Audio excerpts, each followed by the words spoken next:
Hello friends, हमारे YouTube channel में आपका स्वागत है। तो आज हम इस दोनों बल्ब को रिपेयर करके देख रहे हैं कि इसके अंदर क्या प्रॉब्लम है। तो उसके लिए सबसे पहले फ्रेंड्स हम लाइन ले लेते हैं। तो ये रहा लाइन और यहाँ पे हमने होल्डर लगा दिया है और अब हम इसको टेस्ट करते हैं। तो ये देखिए फ्रेंड्स, इसमें कुछ भी लाइट नहीं आ रही है। और अब दूसरा बल्ब देखते हैं। तो इसमें भी देखिए फ्रेंड्स, कुछ भी लाइट नहीं आ रही है। तो अगर आप हमारे चैनल पर नए हैं तो प्लीज़ चैनल को सब्सक्राइब करें, वीडियो को लाइक करें और शेयर करें। वीडियो को पूरा देखें जिससे कि आप अपने घर पे आसानी से बल्ब को रिपेयर कर सकते हैं। तो सबसे पहले हमें इसका ये दोनों ढक्कन जो है ऊपर वाला, यानी कि इसको डिफ्यूज़र कहा जाता है। तो इसको सबसे पहले इस तरह से मूव करके खोल लेना है। तो खोलने के बाद देखिए फ्रेंड्स, यहाँ से एक बल्ब जो है वो बाहर आया है, यानी कि ये बल्ब जो है यहाँ से खराब हो चुका है। तो इसमें देखिए फ्रेंड्स, एक ही बल्ब आया लेकिन इसमें दो बल्ब यहाँ से उखड़ चुका है हीट होने के कारण, यानी कि इसका पेस्टिंग जो था वो सही नहीं था, जिसके कारण से ये बल्ब खराब हुआ है। और अब दूसरा बल्ब को देखते हैं। तो इसको भी आप इस तरह से घुमा के खोल सकते हैं। पर कुछ बल्ब जो होता है थोड़ा खराब होता है डिफ्यूज़र लगा हुआ, और कुछ जो होता है वो नॉर्मली आसानी से खुल जाता है। तो जो आसानी से नहीं खुलता उसमें एक स्क्रू ड्राइवर लें और हल्का सा इस तरह से करके ऊपर कर दें। तो ये देखिए फ्रेंड्स, ये बहुत ही आसानी से खुल गया है। और इसका जो बल्ब है वो दिखने में तो सही लग रहा है, फिर भी हम सबसे पहले काम जो है वो बल्ब को ही करेंगे, क्योंकि दिखने में अच्छा लगता है लेकिन कभी-कभी बल्ब ही खराब होता है। तो सबसे पहले हमें इसका सभी बल्ब को चेक करना है। तो बल्ब को चेक करने के लिए फ्रेंड्स, या तो आप एक वायर ले लें या फिर आप एक इस तरह का चिमटा ले लें। तो वायर से भी आप कर सकते हैं और चिमटे से भी कर सकते हैं। तो इस तरह से हमें एक-एक बल्ब को शॉर्ट करना है और शॉर्ट करके देखना है कि इसमें कौन-सा बल्ब जो है वो खराब है। तो जो खराब रहेगा वो शॉर्ट होने के बाद बाकी सभी बल्ब जल जाएँगे। तो इसमें देखिए फ्रेंड्स, कोई भी बल्ब जो है शॉर्ट करने के बाद नहीं जला है। यानी कि इसमें या तो एक से अधिक बल्ब खराब है या फिर इसका ड्राइवर में प्रॉब्लम है। तो वो देखने के लिए फ्रेंड्स, यहाँ पे हमें शॉर्ट करना है इस तरह से। तो यहाँ शॉर्ट करने के बाद देखिए करंट नहीं आ रही है, यानी कि इसका ड्राइवर में ही प्रॉब्लम है।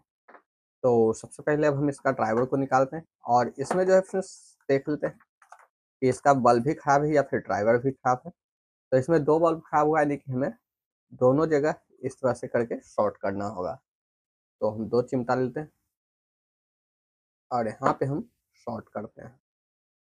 तो एक पे हम इस तरह से, तो देखिए फ्रेंड्स, इसको शॉर्ट करने के बाद बल्ब में हल्का-सा लाइट आया फिर बंद हो गया। यानी कि इसमें ये 2 से अधिक बल्ब खराब है। तो हो सकता है कि ये बल्ब भी खराब हो। तो सबसे पहले हम यहाँ दोनों पे रजिस्टर लगा लेंगे और उसके बाद इस बल्ब को टेस्ट करेंगे। तो ये तो रिपेयर करना बहुत ही आसान है। तो सबसे पहले हम इसको रिपेयर करते हैं, क्योंकि इसका ड्राइवर में प्रॉब्लम है।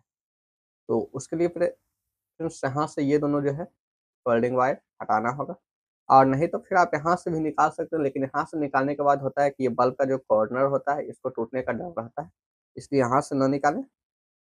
सबसे बेस्ट तरीका है यहाँ से इसको खोल लें। तो ये देखिए फ्रेंड्स, यहाँ से हमने इसको खोल लिया है और अब यहाँ का सोल्डरिंग वायर जो है इसे हटाना होगा। तो यहाँ से इसको हम हटाते हैं।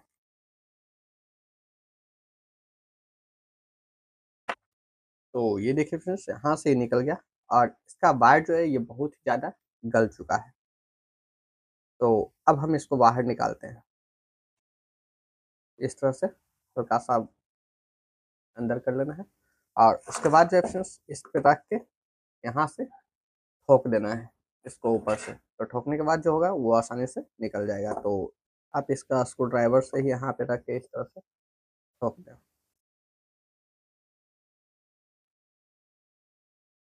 तो ये देखिए फ्रेंड्स, यहाँ से ये निकल गया है। तो इसका जो ये ड्रम कॉइल है ये भी खराब हो चुका है और यहाँ पे देखिए फ्रेंड्स, ड्राइवर में ये बहुत ज़्यादा ब्लैक डॉट है और यहाँ से ये सोल्डरिंग जो है इसको भी छोड़ दिया है, जिसके वजह से ये खराब हो चुका है। तो सबसे पहले हम इस कैपेसिटर को चेक करते हैं। तो कैपेसिटर चेक चेक करने के लिए फ्रेंड्स आपको मल्टीमीटर लेना होगा, अन्यथा आप इसको डायरेक्ट चेंज कर दें। ऐसे चेक करने के लिए अगर आपके पास मल्टीमीटर है तो बढ़िया है। तो यहाँ पे देखिए फ्रेंड्स, एफ है और यहाँ यू है। तो कैपेसिटर का जो वैल्यू होता है यूएफ से होता है, जैसा कि हम आपको एक कैपेसिटर में दिखाते हैं। तो देखिए फ्रेंड्स यहाँ पे 1000, उसके बाद यू है और फिर एफ है। यहाँ देखिए एफ है और यू, यहाँ भी जो है फ्रेंड्स एफ है, यू और एफ है, यानी कि यहाँ से हमें इसका वैल्यू पता चलेगा। तो सबसे पहले फ्रेंड्स इसको चेक करने के लिए यहाँ देखिए 20 है, 200 है और उसके बाद 2u है और 200u है, यानी कि हमें दोनों u पे ही रखना होगा। तो हम इसको 200u पे रखते हैं और उसके बाद जो है फ्रेंड्स इस वाले को ma पे लगा लेना है, अगर आपके पास ऐसा मल्टीमीटर है तो।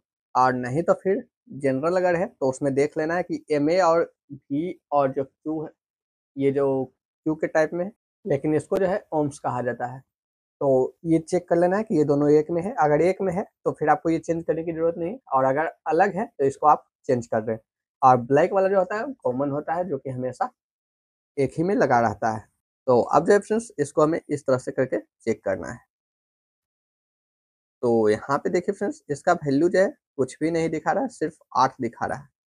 जबकि हम दूसरा कैपेसिटर को चेक करते हैं तो यहाँ देखिए फ्रेंड्स एक ये कैपेसिटर है जिसका कि वैल्यू है 82 माइक्रोफारड।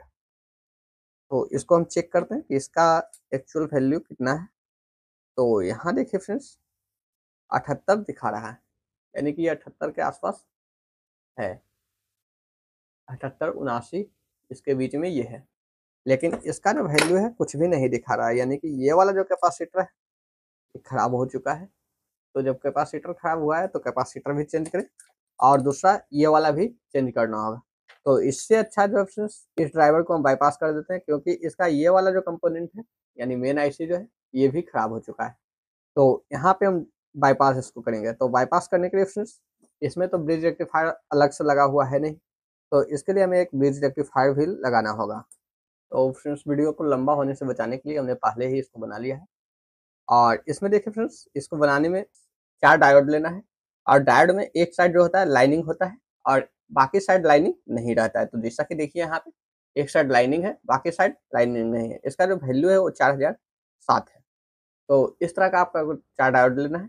और जो लाइनिंग है जैसा कि हम देख रहे हैं यहाँ पे देखिए फ्रेंड्स ये दोनों लाइनिंग जो है एक साइड कर देना है, और जिधर लाइनिंग नहीं वो दोनों को एक साथ कर लेना है।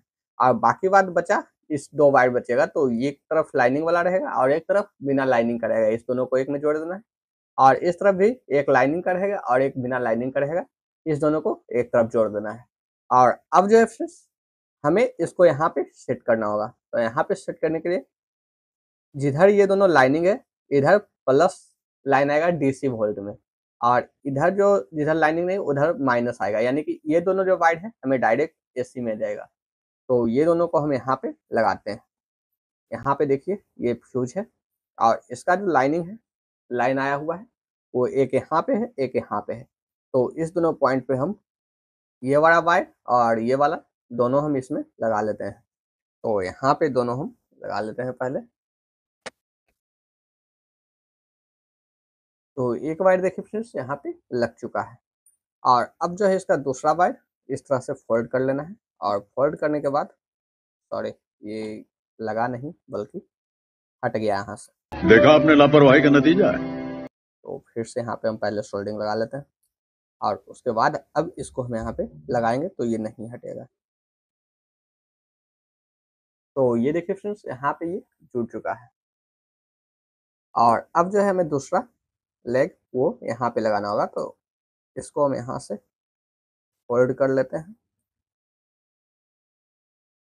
और फोल्ड करने के बाद इसको हम यहाँ पे लगाएंगे। तो पहले यहाँ पे भी सोल्डिंग कर लेना है, नहीं तो ये लगा हुआ नहीं रहेगा। और अब चिमटा ले लेना है, क्योंकि इस वायर को पकड़ना है। तो अगर डायरेक्ट पकड़ते हैं तो ये हीट हो जाएगा, और हीट होने के बाद बहुत ज़्यादा हाथ चलने का चांस रहेगा। तो इसको हम यहाँ पे इस तरह से लगाते हैं।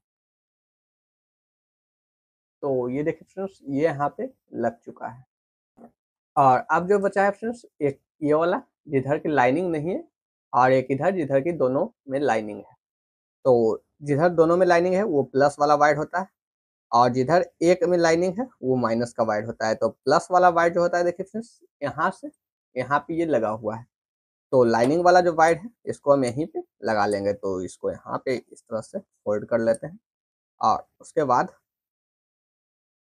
ये वाला है, तो इसको हम यहाँ पे इस तरह से लगा लेंगे। तो ये प्लस वाले वायर पे देखिए यहाँ सोल्डिंग हो चुका है। और अब ये बचा माइनस वाला वायर, तो इसको जो है हमें माइनस वाले पॉइंट पे कहीं भी लगा देना है। तो माइनस वाला पॉइंट यहाँ भी है और यहाँ से आया हुआ यहाँ भी है। लेकिन ये वायर अगर हम इस तरह से लगाते हैं तो यहाँ पे इस शॉर्ट होने का डर होता है। तो यहाँ पे हम अलग से एक छोटा सा वायर ले लेते हैं और इसको हम यहाँ पे लगाएंगे। तो माइनस वाला यहाँ पे लगा लेते हैं पहले एक वायर। तो ये यहाँ पे लग चुका है और दूसरा वायर जो है फ्रेंड्स यहाँ पे हमें लगा लेना है इस तरह से।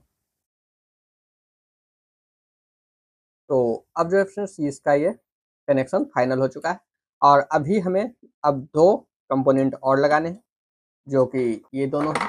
एक पीएफ कैपेसिटर है और एक ये 470 के का रजिस्टर है।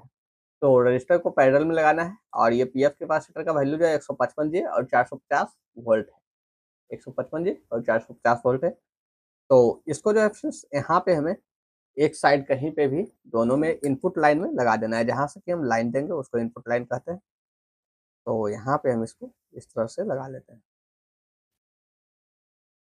तो ये देखिए यहाँ पे लग चुका है और अब हम लाइन देकर देखते हैं कि ये जलता है या फिर नहीं जलता है। तो ये रहा फ्रेंड्स लाइन और अब हम इसको चेक कर लेते हैं। देखिए यहाँ पे लाइन आ रही है और अब हम इसको यहाँ पे लगाते हैं।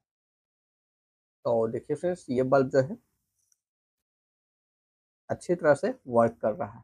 तो आप लोग को ये वीडियो कैसा लगा मैं कमेंट करके जरूर बतावें। और अगर आप हमारे चैनल पर नए हैं प्लीज चैनल को सब्सक्राइब करें तथा वीडियो को लाइक करें और शेयर करें। तो मिलते हैं इसी तरह के अगले वीडियो, तब तक के लिए जय हिंद।